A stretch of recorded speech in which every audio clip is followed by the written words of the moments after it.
প্রিয় সাংবাদিক ভাই ও বোনেরা, আপনারা নিশ্চয়ই অবগত আছেন বাংলাদেশ বেসরকারি প্রাথমিক শিক্ষক সমিতির কেন্দ্রীয় কমিটির নেতৃত্বে আজকে অবস্থান কর্মসূচির সপ্তমতম দিন। তো আমাদের বেসরকারি প্রাথমিক বিদ্যালয় জাতীয়করণ বাস্তবায়ন করার জন্য আজকে আমরা এই রাজপথে অবস্থান কর্মসূচি করছি।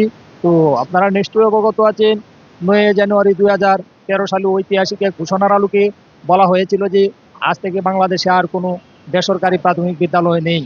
27/5/2012 পূর্বে স্থাপিত, আবেদিত, প্রস্তাবিত সকল বেসরকারি প্রাথমিক বিদ্যালয়কে জাতীয়করণের আওতাভুক্ত করা হলো।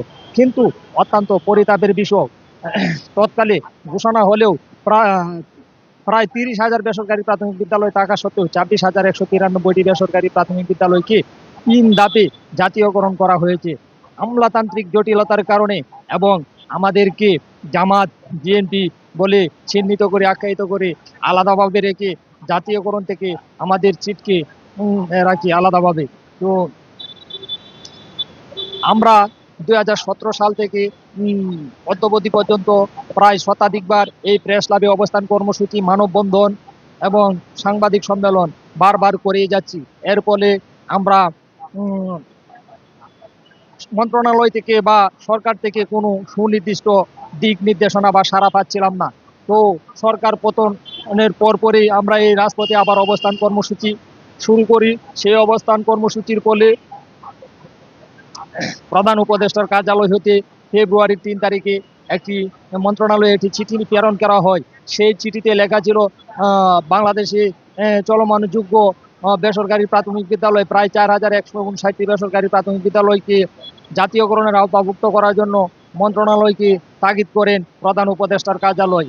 তো সেই প্রেক্ষিতে 28শে ফেব্রুয়ারি 2025 সাল আবার মন্ত্রণালয়ে একটি কনসালটেশন কমিটি গঠন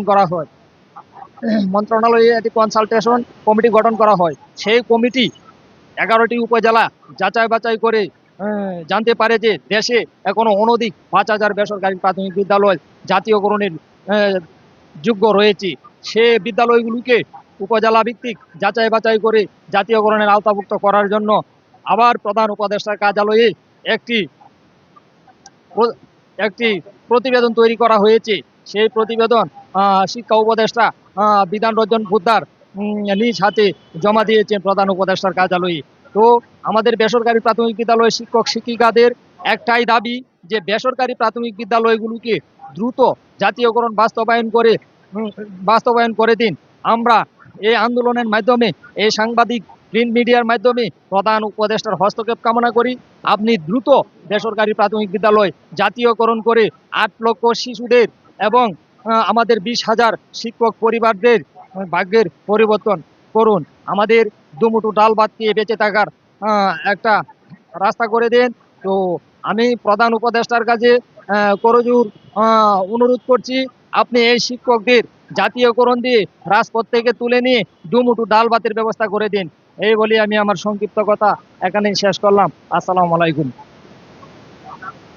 আমি মোহাম্মদ জুয়েল মন্ডল, প্রধান শিক্ষক, কর্ণপুর বেসরকারি প্রাথমিক বিদ্যালয়, নেত্রকোনা জেলা, ময়মনসিংহ বিভাগ।